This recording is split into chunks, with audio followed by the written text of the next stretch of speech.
একটি মানুষ পৃথিবীতে এসেছে, তাকে মৃত্যুবরণ করতে হবে, এটাই চূড়ান্ত, এটাই বাস্তব।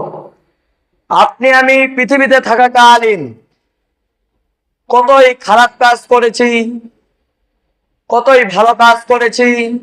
ভালো কাজ করেছি, আপনি আমি পৃথিবীতে থাকাকালীন সালাত আদায় করেছি, পৃথিবীতে থাকাকালীন সিয়াম আদায় করেছি, পৃথিবীতে থাকাকালীন হজ আদায় করেছি, পৃথিবীতে থাকাকালীন যাকাত প্রদান করেছি, পৃথিবীতে থাকাকালীন আল্লাহর বিধান মেনে চলেছি। তাহলে আপনি আমি এই ভালো কাজ করলে আপনার আমার জন্য জান্নাত সহজ হয়ে যাবে।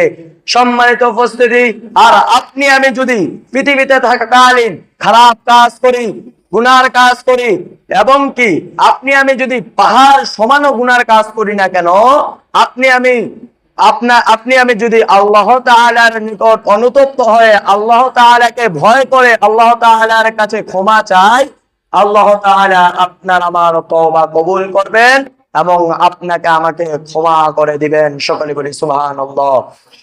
সম্মানিত উপস্থিতি, আর আপনি আমি যতই বড় গুনাহ করি না কেন, আপনি আমি যদি মাটি থেকে আসমান পর্যন্ত যদি গুনার পাহাড় নিয়ে দাঁড়িয়ে থাকি এবং আপনি আমি যদি আল্লাহ তাআলার কাছে ক্ষমা চাই, আল্লাহ তাআলা সূরা মুমিনুনের মধ্যে বললেন, রব্বি গফির ওয়ারহাম ওয়া আনতা খায়রুর রাহিমিন, হে আমার প্রতিপালক, ক্ষমা করুন, দয়া করুন, দয়ালুদের মধ্যে আপনি সর্বোত্তম দয়ালু।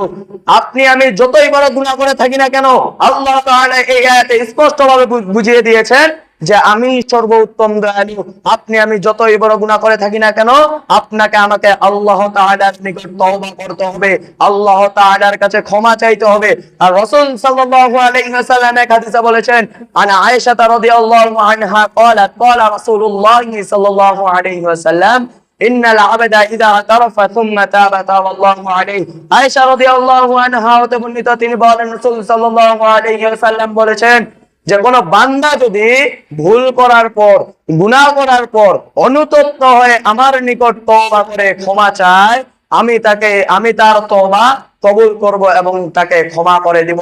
এই হাদিস দ্বারা আল্লাহ রাসূল সাল্লাল্লাহু আলাইহি ওয়াসাল্লাম স্পষ্টভাবে বুঝিয়ে দিয়েছেন যে আপনি আমি যতই বড় গুনাহ করে থাকি না কেন, আপনার আমার যদি পাহাড় সমান গুনাহ হয়ে থাকে, তাহলে আপনাকে আমাকে আল্লাহ তাআলার নিকট তওবা করতে হবে, আল্লাহ তাআলার কাছে ক্ষমা চাইতে হবে।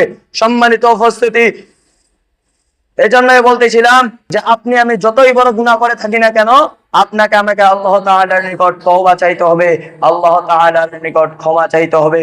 এজন্য সম্মানিত উপস্থিতি, আল্লাহ তাআলার নিকট ক্ষমা এবং প্রার্থনা করার তৌফিক দান করুক, আল্লাহুম্মা আমিন।